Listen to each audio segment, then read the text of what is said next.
پھر کے گلی گلی تباہ، ٹھوکریں سب کی کھائیں کیوں؟ دل کو جو عقل دے خدا، تیری گلی سے جائیں کیوں؟ رخصت قافلہ کا شور، گشت سے ہمیں اٹھائے کیوں؟ سوتے ہیں ان کے سائے میں، کوئی ہمیں جگائے کیوں؟ آج کی یہ محفل مسلم امہ کے نوجوانوں کی ذمہ داریوں کے حوالے سے انعقاد پذیر ہے، اور یہ محفل کے انعقاد میں ہمارے محب گرامی قدر عارف بھائی اور فیمس سنجری فاؤنڈیشن کے نوجوانوں نے محنتیں کی ہے۔ اللہ تعالیٰ ان سب کی کاوشوں کو، اہلیان محلہ کی شرکت کو اپنی بارگاہ میں قبول فرمائے۔ چونکہ یہ 8 روزہ تسلسل کے ساتھ ایک محفل ہے اور اس کا عنوان ایک ہی ہے کہ موجودہ دور میں مسلم امہ کے نوجوانوں کی ذمہ داریاں کیا ہیں، اس مناسبت سے کل تمہیدی گفتگو کی گئی تھی کلثوم اشرفی مسجد کے پاس، اور اس میں خاص طور پر مفکر ملت، شاعر مشرق علامہ اقبال کے چند اشعار کے حوالے سے یہ بات بتائی گئی تھی کل کی محفل میں کہ اقبال کی فکر میں مسلم نوجوانوں کا تصور کیا ہے۔ تو چونکہ قرآن مقدس میں بھی جوان اور جوانی کی اہمیت بے شمار واقعات ہے جو جوانوں سے متعلق، اور چونکہ یہ بات بتائی گئی کہ جو بوڑھے ہوتے ہیں تو بڑھاپے میں بھی انسان چاہ کر بھی بہت کچھ کر نہیں پاتا، اور بچپنے میں بھی انسان کچھ کرنے کا شعور نہیں رکھتا، لیکن جو جوانی کی عمر ہے وہ انسان کی عمر کا ایک خاص حصہ ہے، ایک اہم حصہ ہے۔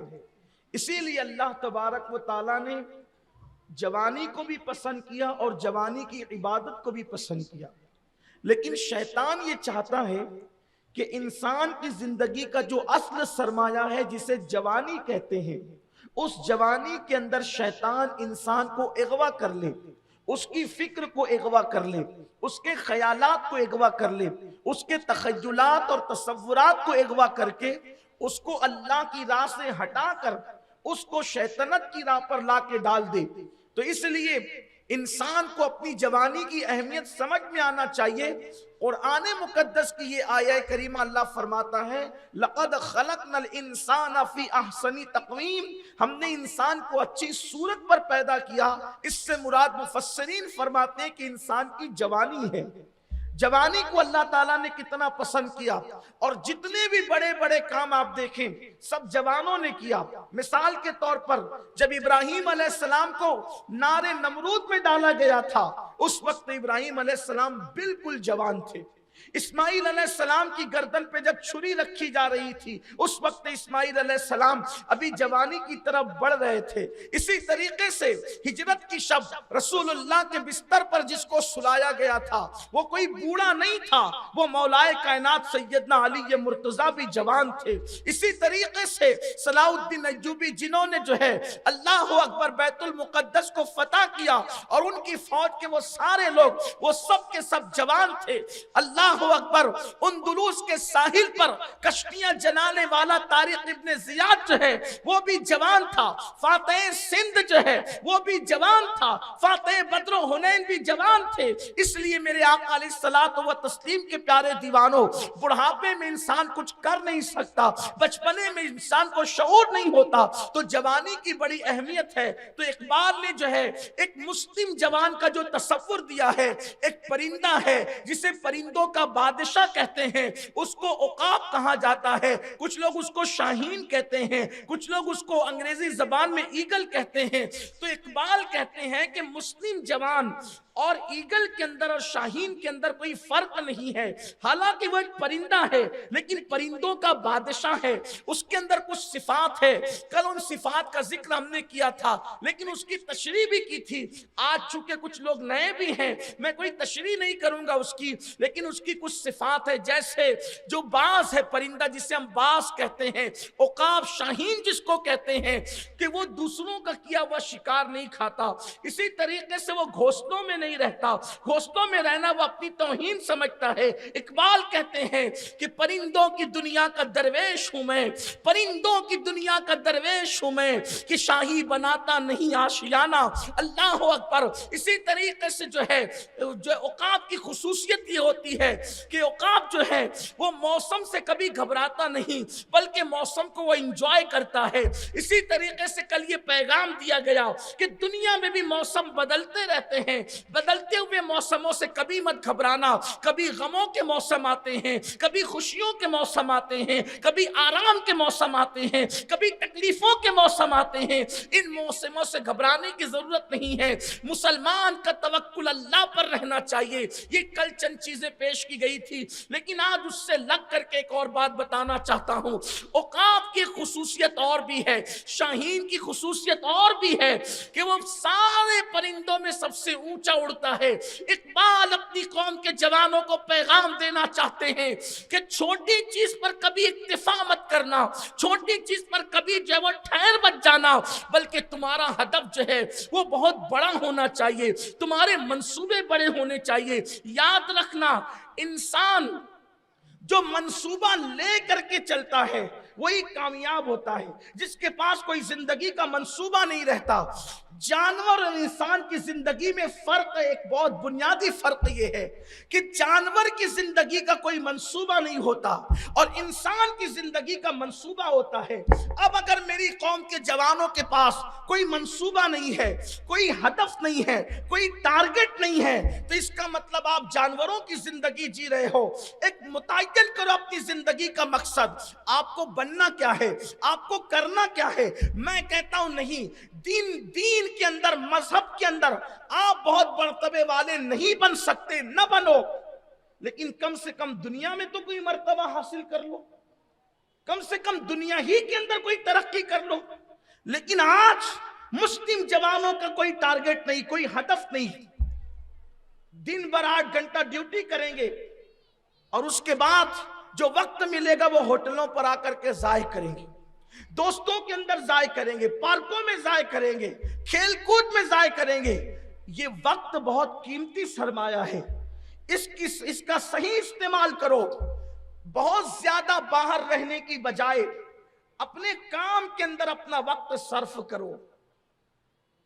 عقاب کی خصوصیت یہ کہ وہ بہت اونچا اڑتا ہے، لیکن بہت اونچا اڑنے کے بعد بھی اس کی نظر اتنی تیز ہوتی ہے کہ وہ اپنے شکار کو اس اونچائی سے دیکھ لیتا ہے۔ اس کی نظر میں اتنی تیزی ہوتی ہے، اتنی اونچائی پر اڑنے کے بعد بھی اس کی نظر زمین پہ ہوتی ہے۔ اقبال اپنی قوم کے جوانوں کو پیغام دینا چاہتے ہیں، اے میری قوم کے جوان، تو چاہے جتنی ترقی کر لے لیکن تو کبھی مغرور مت ہونا، اپنی نگاہوں کو ہمیشہ نیچی رکھنا، اپنے اندر ہمیشہ عاجزی رکھنا، گھمنڈ مت کرنا، تکبر مت کرنا۔ اس کے بعد ایک خاص بات جو اقبال عقاب کے حوالے سے بیان کرتے ہیں، اور عقاب کی صفت کیا ہے، چونکہ عقاب سے تشبیہ دی اپنی قوم کے جوانوں کو، تو عقاب کی ایک بہت خاص بات یہ ہے کہ جب عقاب کی مادہ جب کسی نر کے ساتھ اس کو اپنی زندگی کا پارٹنر بنانے کے لیے کسی عقاب کا، نر عقاب کا انتخاب کرتی ہے، تو اور پرندوں کی طرح ایسا نہیں ہو جاتا کہ دو ایک گھونسلے میں جمع ہو گئے اور زندگی گزر گئی، نہیں، بلکہ وہ جو مادہ عقاب ہوتی ہے وہ بہت اوپر، ہزاروں فیٹ اوپر ایک چھوٹا سا کنکر یا چھوٹا سا تنکا لے کر کے جاتی ہے، اور پھر وہ وہاں سے اس کو چھوڑتی ہے، اور چھوڑنے کے بعد پھر وہ جو نر عقاب ہوتا ہے اس کو یہ کہا جاتا ہے ان کی اپنی زبان میں کہ اس کو تو نے گرنے سے پہلے پکڑنا ہے. اب وہ ہزاروں فٹ اوپر سے جو کنکر یا تنکا پھینکا گیا ہے یہ اس کو ہوا کے اندر زمین پہ گرنے سے پہلے اٹھاتا ہے. دوسری مرتبہ پھر وہ اور اوپر لے کر کے جا کر کے چھوڑتی ہے اور وہ پھر اس کو پکڑ لیتا ہے. تیسری مرتبہ اس سے اور اوپر لے جا کر وہ چھوڑتی ہے, وہ پھر اس کو پکڑ لیتا ہے. 3 مرتبہ وہ مادہ عقاب اس کو آزماتی ہے, تب کہیں جا کر کے دونوں کے درمیان پارٹنرشپ کا ایک رشتہ ہوتا ہے. حیرت ہے کہ پرندوں کے اندر اس قدر سینس اللہ نے دیا, اس قدر سوچ اللہ نے دی, وہ اپنا پارٹنر بنانے کے لیے اس کو اتنا آزماتی, اس کے بعد اس کو اپنی زندگی کا پارٹنر بناتی ہے.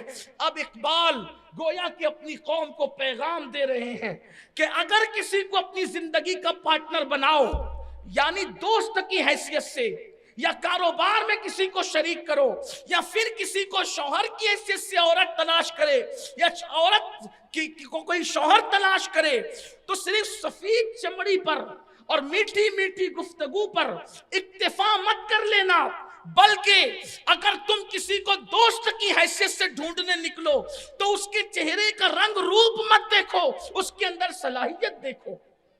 اس کی وجہ یہ ہے رنگ گورا ہے, سفید چمڑی ہے, لیکن آوارہ ہے تو وہ بھی آپ کو آوارہ بنا دے گا. وہ مجرم ہے تو آپ کو مجرم بنا دے گا. وہ برا ہے تو آپ کو برا بنا دے گا. یاد رکھیے, لوگوں کے رنگ پر نظر مت رکھیے, لوگوں کی کوالٹی پر نظر رکھیے, لوگوں کے چہروں پہ نظر مت رکھیے, لوگوں کے کردار پہ نظر رکھیے. اللہ اکبر. تو اس لیے دوست اچھے تلاش کیجئے. اللہ اکبر. آج دوستوں کا معیار کیا ہو گیا, اگر کوئی مالدار ہوتا ہے تو اس سے دوستی کی جاتی ہے, غریبوں سے دوستی نہیں کی جاتی. یاد رکھنا, مالدار ہے لیکن کیریکٹر کا صحیح نہیں ہے, مالدار ہے مگر اخلاق کا صحیح نہیں ہے, مالدار ہے مگر عقیدے کا صحیح نہیں ہے, تو ہوگا کیا؟ اللہ کے رسول صلی اللہ علیہ وآلہ وسلم فرماتے ہیں انسان اپنے دوست کے دین پر ہوتا ہے, اس لیے دوست صحیح تلاش کرو, صحبت والے صحیح تلاش کرو. اللہ اکبر. آج پورے ہندوستان میں نہیں بلکہ پوری دنیا کے اندر اگر 90% نوجوان اگر بگڑ رہے ہیں تو اس میں سب سے بڑا رول ان کے دوستوں کا ہے. آپ پکچر دیکھنے والے دوستوں کے ساتھ رہیں گے, وہ آپ کو فلم کا عادی بنا دیں گے. آپ شراب پینے والے دوستوں کے ساتھ رہیں گے, وہ آپ کو نشے کا عادی بنا دیں گے. وہ آپ جوا کھیلنے والے دوستوں کے ساتھ رہیں گے, وہ آپ کو جوے کا عادی بنا دیں گے. آپ گنڈے اور دادا لوگوں کے ساتھ رہو گے, وہ آپ کو گنڈا گردی سکھا دیں گے. یاد رکھو, دوستوں کا انتخاب اچھا کرو. اللہ سے پوچھے, اس کے رسول سے پوچھے کیسے دوستوں کا انتخاب کرے, تو قرآن کہتا ہے یا ایھا الذین آمنوا اتقوا اللہ وکونوا مع الصادقین. اے ایمان والو, اللہ سے ڈرو اور سچوں کے ساتھ ہو جاؤ. تمہارا دوست سچا ہونا چاہیے, جب وہ گفتگو کرے تو سچی گفتگو کرے, وہ زبان کا بھی سچا ہو, وہ عقیدے کا بھی سچا ہو, وہ مذہب کا بھی سچا ہو. 3 چیزیں اس میں دیکھو, اس کی زبان سچی, اس کا عقیدہ سچا, اس کا مذہب سچا. اگر یہ 3 باتیں اس کے اندر ہیں موجود تو تم اس سے دوستی کر لو, ورنہ اس سے دوستی نہ کرنا. اس لیے کہ انسان اپنے دوست کے دین پر ہوتا ہے. اس کی نحوستیں تمہارے اندر پیدا ہوگی, اس کا غرور تمہارے اندر پیدا ہوگا, اس کا گھمنڈ تمہارے اندر پیدا ہوگا, اس کی برائیاں تمہارے اندر پیدا ہوگی. اور اس کے بعد جو خاص طور پر ماں باپ اور سرپرستوں کی ذمہ داری ہے, اپنا بچہ کہاں بیٹھ رہا ہے, کس کے ساتھ بیٹھ رہا ہے. کچھ لوگ تو اتنے گھمنڈی ہوتے ہیں اولاد کے حوالے سے, کہتے ہیں کہ میرے بیٹے پہ کسی کا اثر نہیں ہو سکتا, ہماری اولاد پر کسی کا اثر. وہ شرابیوں کے ساتھ بیٹھے, وہ گنڈے لوگوں کے ساتھ بیٹھے, وہ دادا لوگوں کے ساتھ بیٹھے, بھائی گیری کرنے والوں کے ساتھ بیٹھے, ہمارے بچوں پہ کسی کا اثر نہیں ہوگا. میں پوچھتا ہوں, کیا تمہاری تربیت نبی کی تربیت سے بڑی ہے؟ کیا تمہاری تربیت نبی کی تربیت سے اہم ہے؟ کیا تم نے قرآن میں نہیں پڑھا کہ اللہ کے پیغمبر اور معمولی پیغمبر نہیں, اولو العزم پیغمبر حضرت سیدنا نوح علیہ السلام کا بیٹا کافروں کی صحبت میں جا کر بیٹھتا تھا, ان کی صحبت میں رہتے رہتے وہ بھی کافر ہو گیا. آپ مجھے بتائیں, جب نبی کا بیٹا